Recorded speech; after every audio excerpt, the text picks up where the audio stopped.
The channel. जैसे कि आपने लास्ट ब्लॉग में देखा था कि हमारा जो ओल्ड बेड था वो टेनेंट्स के लिए शिफ्ट हो गया था दूसरे फ्लैट में, और साथ ही हमने दूसरा बेड बनवाना स्टार्ट कर दिया है।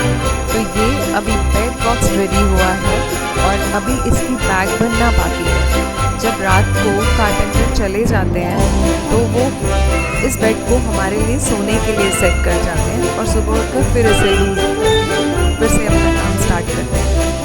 तो अभी भैया लोग चले गए हैं इस बेड को हमारे लिए रात को सोने के लिए सेट करके। अभी पूरी जगह पे इसी रूम में उनका पूरा सामान फैला हुआ है। तो जो भी लॉन्ड्री जो के सूप के मोटा सामान अपने पास लिविंग रूम में रख लेती हूँ, और जब भैया लोग चले जाते हैं उसके बाद में इसे अपनी वार्डरोब में सेट करते हैं। बस आजकल तो कुछ ऐसा ही रूटीन चल रहा है। सारा दिन हम इस रूम में एंटर कर ही नहीं पाते, जो काम होता है रात को ही होता है। भैया को डिज़ाइन दे दिया है मैंने जो मुझे चाहिए था, और क्या साइज़ था वो भी बता दिया है। जब पूरा बेड रेडी हो जाएगा तो अभी जो वार्डरोब जैसे मैंने ऑर्गेनाइज़ की थी मेरे लिए बहुत अच्छे से काम कर रही है, कोई दिक्कत नहीं दे रही। घर का एक रूम पूरी तरह से ब्लॉक हो चुका है, तो ऐसे में किचपिच तो हो ही जाती है घर में। तो ऊपर से मेरा बेटा आजकल काफ़ी बीमार है, उसके मुंह में पूरे अल्सर्स हो गए हैं। I don't know how. वो ठीक से कुछ भी खा पी नहीं पा रहा है, उसमें काफ़ी वीकनेस आ गई है। कारपेंटर भैया गए तो उसने कहा मम्मा फटाफट मेरे लिए बेड लगा दो, मुझे रेस्टलेस फील हो रहा है, मैं उस पर लेटूंगा। लंच के लिए दिन भर हमारा रूम कुछ इस तरीके से दिखता है। यहाँ पे बेड्स बन रहे हैं, जब रेडी हो जाएंगे तो इसकी ऑर्गेनाइजेशन और ये किस तरीके से मैंने बनवाया है और इसमें क्या चेंजेस हुए, नॉर्मल बेड के अलावा इसमें क्या चेंज है, मतलब एग्जैक्टली मुझे अपने बेड में कुछ ट्रबल हो रही होगी तभी हम लोगों ने ये बनवाया है। तो ये इसका अपडेट मैं आपको बाद में दूंगी कि हमने क्या चेंजेस किए हैं इसमें। So this is the true story of my living room. अभी क्या कंडीशन है लिविंग रूम की इस टाइम पे देखिए। हमारे लिए बैठने की भी जगह नहीं है, सब सोफ़ास फिल हैं। बेड बॉक्स खाली किया तो उसमें से जितनी भी चीज़ें निकली वो सब इन पर टेबल पर और सोफ़ास पर मैंने सेट कर दिया है। एक सोफ़ा मैंने बेटे के लिए बचा दिया है यहाँ पे, वो बेचारा यहाँ पे रेस्ट कर रहा है, उसकी तबीयत ठीक नहीं है। जहाँ जहाँ मेरा बेटा होता है वहाँ वहाँ उसका सामान पड़ा होता है। आजकल उसको पेन्स का शौक़ चढ़ा है तो उसके साथ साथ चलेंगे उसके पेन्स, वो जहाँ भी जाएगा। अभी आई हूँ मैं किचन में बेटे के लिए सूप रेडी करने। जैसे कि मैंने आपको बताया कि बेटा अभी कुछ भी च्यू नहीं कर पा रहा है, तो उसे मैंने अभी लिक्विड ही दे रही हूँ। तो अभी मैं बनाने जा रही हूँ चिकन सूप उसके लिए।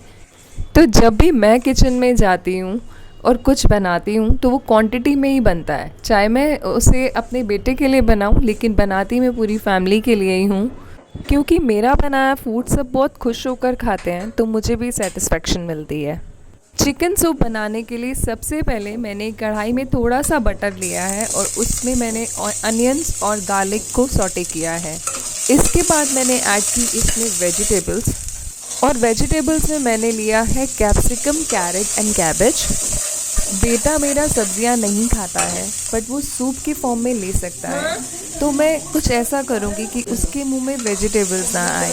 तो अभी मैं फ़िलहाल सारी सब्जियों को सॉटे करके उसमें चिकन डाल के इसका एक ब्रॉथ बना लूँगी।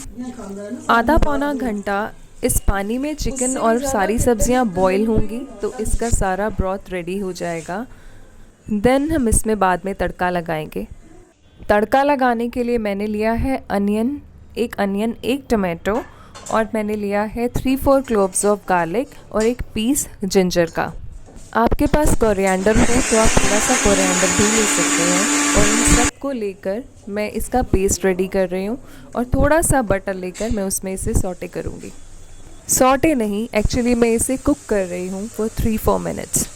मेरे बेटे को शेज़वान चटनी बहुत पसंद है तो इसमें मैं थोड़ी सी शेज़वान चटनी ऐड कर रही हूँ, जस्ट 1 स्पून, और थोड़ा सा मैंने इसमें ऐड किया 1-2 स्पून के करीब सोया सॉस, और इसे अच्छी तरह से हिला के इसमें सॉल्ट ऐड करेंगे। आप चाहें ब्लैक पेपर अभी ऐड करें, मैं तो बाद में ऊपर से ही डालती हूँ। क्योंकि शेज़वान चटनी भी स्पाइसी होती है, तो जब आप बाद में ऐड करते हैं आपको ऑलरेडी उसमें कितना स्पाइस है आपके सूप में आपको पता चल जाता है, इसलिए मैं बाद में ही ऐड करती हूँ। जो वेजिटेबल्स और चिकन का मैंने ब्रॉथ बनाया था उसे छान कर साइड पर रख लिया था। इस वक्त मैं इसमें ऐड कर रही हूँ। चिकन के पीसेस मैंने अलग निकाल के रख लिए थे, जिसमें से बोन्स हटा दी थी, और चिकन को रख लिया था। चिकन भी हम इसमें ऐड कर देंगे। और इसमें मैंने ऐड की थोड़ी सी नूडल्स, क्योंकि बेटे को नूडल्स सूप में पसंद हैं, तो इसलिए मैंने इसमें ऐड कर दिए हैं। किसी तरीके वो कुछ खा ले, मेरा सिर्फ यही मकसद था। ऊपर से मैंने डाली है इसमें ब्लैक पेपर, और इसमें मैंने कोई कॉर्नफ्लोर ऐड नहीं किया। सूप मुझे लिक्विडी फॉर्म में ज़्यादा अच्छा लगता है, और इसमें थोड़ा सा सॉलिड्स अलग से आए तो और भी टेस्टी लगता है।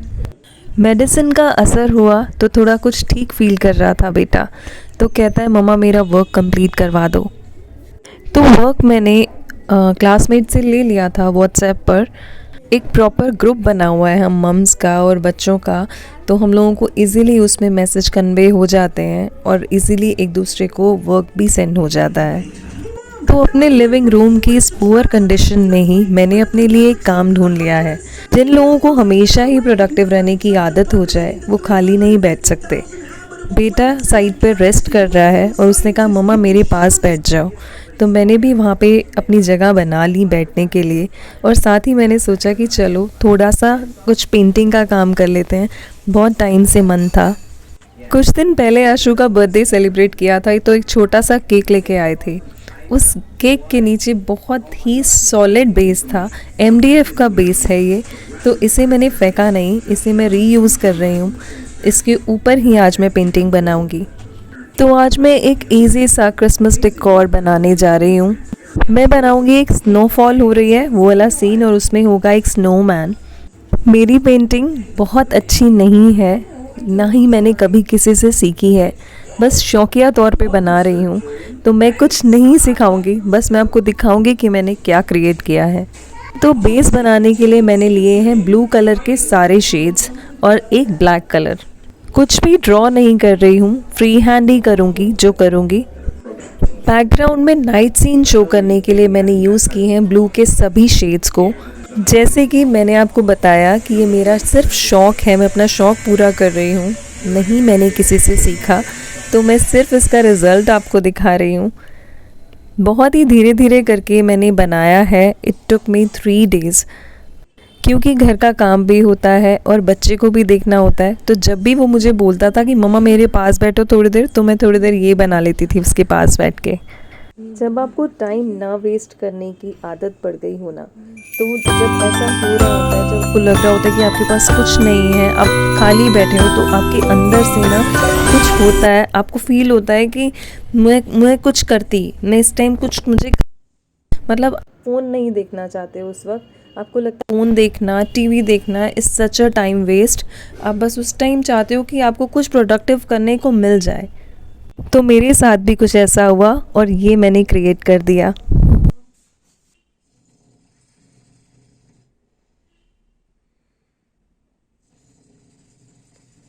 तीन दिन बाद बेटा थोड़ा बेटर फील कर रहा था, पर घर बैठे हुए बोर हो गया था, तो हम शाम को घूमने के लिए मम्मा के पास आ गए। यहाँ आकर देखा तो मम्मा मूंग दाल की पंजीरी बना रही थी, and they were already shooting a recipe for my channel. जब मैं वहाँ पहुँची तो आशु ने कहा अब तू अपने आप अपने लिए वीडियो बना ले, तो मैंने बनाना शुरू किया। बहुत अमेजिंग रेसिपी है गाइस, ये मेरी नानी की भी नानी की रेसिपी है। 50 से भी ज़्यादा साल पुरानी ये रेसिपी है, और हमने इस रेसिपी को आज तक किसी भी यूट्यूब चैनल पर नहीं देखा है। So please do take a trial, ये बहुत अमेजिंग टेस्ट देगी।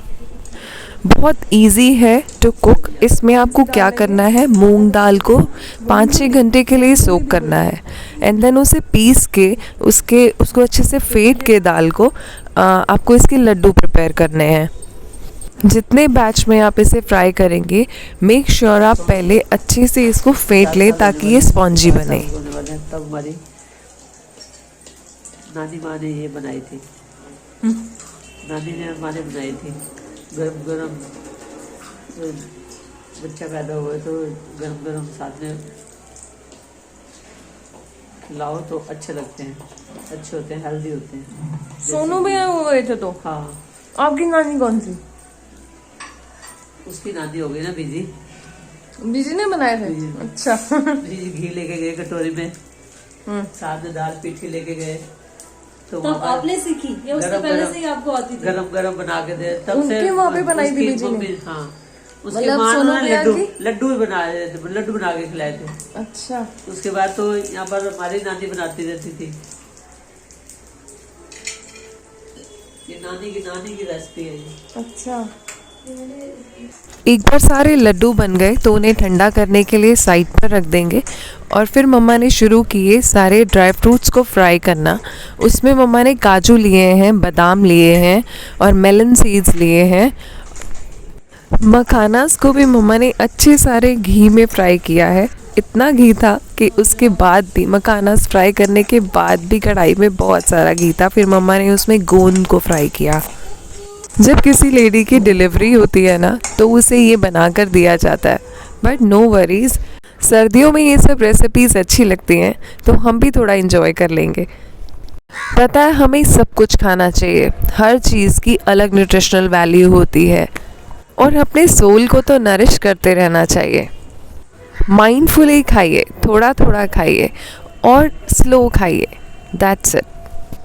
चलते फिरते भागते दौड़ते आप जो भी खाते हैं सब डाइजेस्ट होता है। सभी ड्राई फ्रूट्स फ्राई हो चुके हैं और अभी हमने उन्हें साइड पर रख दिया है। अब मम्मा ने कहा कि जो मूंग दाल के लड्डू है ना, इसका तुम चूरा बनाओ। चूरा मैंने कर दिया, उसको अच्छे से क्रम्बल कर दिया। अब मम्मा ने उसको फिर से देसी घी लेके अच्छे से फ्राई किया है।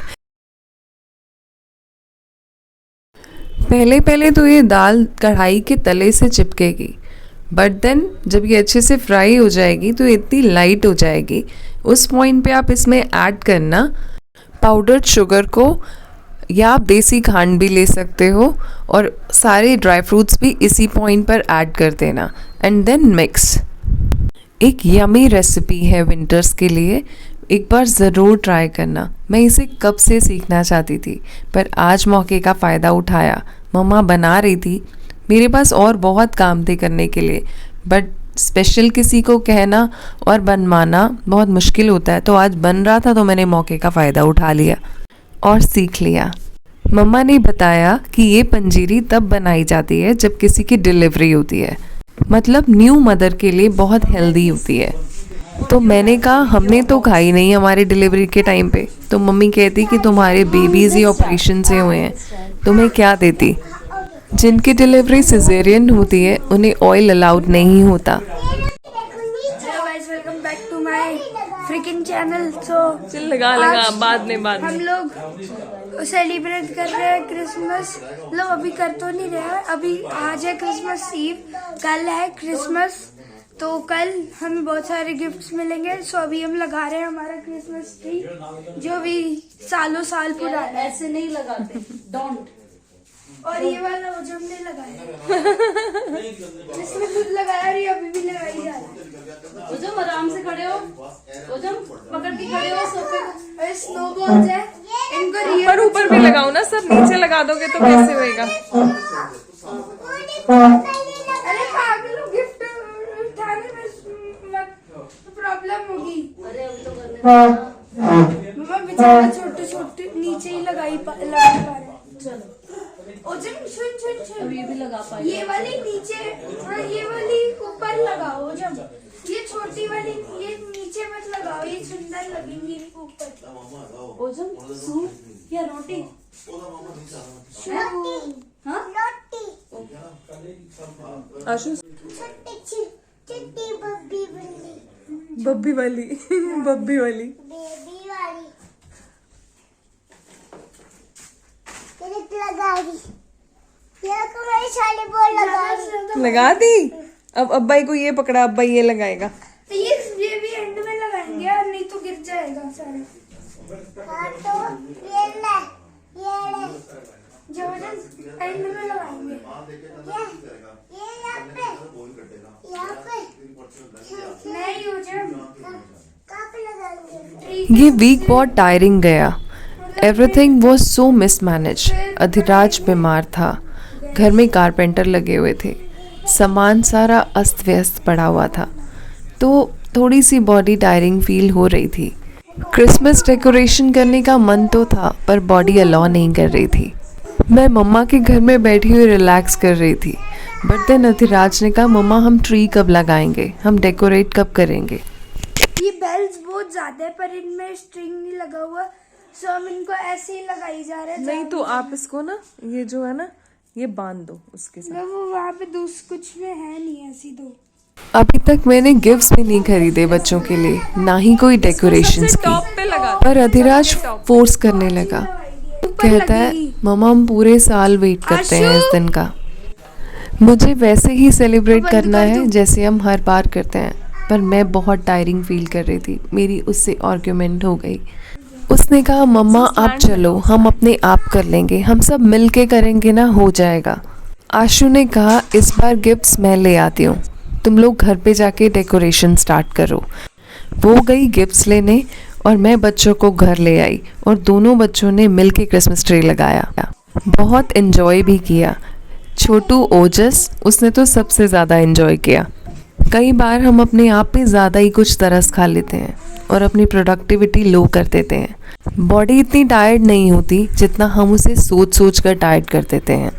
आखिरकार सब कुछ परफेक्टली हो गया, बच्चों का दिल भी नहीं टूटा। एंड आई रियलाइज्ड हमें लाइफ से सब कुछ चाहिए पर उसके लिए एफर्ट्स भी तो लगाने पड़ेंगे। टाइम का बेस्ट यूज़ करना पड़ेगा, सूझबूझ से काम लेना पड़ेगा, कभी अपने एफर्ट्स लगाने पड़ेंगे या कभी दूसरों से हेल्प लेनी पड़ेगी या कभी मौके का फ़ायदा उठाना पड़ेगा। जो भी हो जैसे भी हो हमें लाइफ से सब कुछ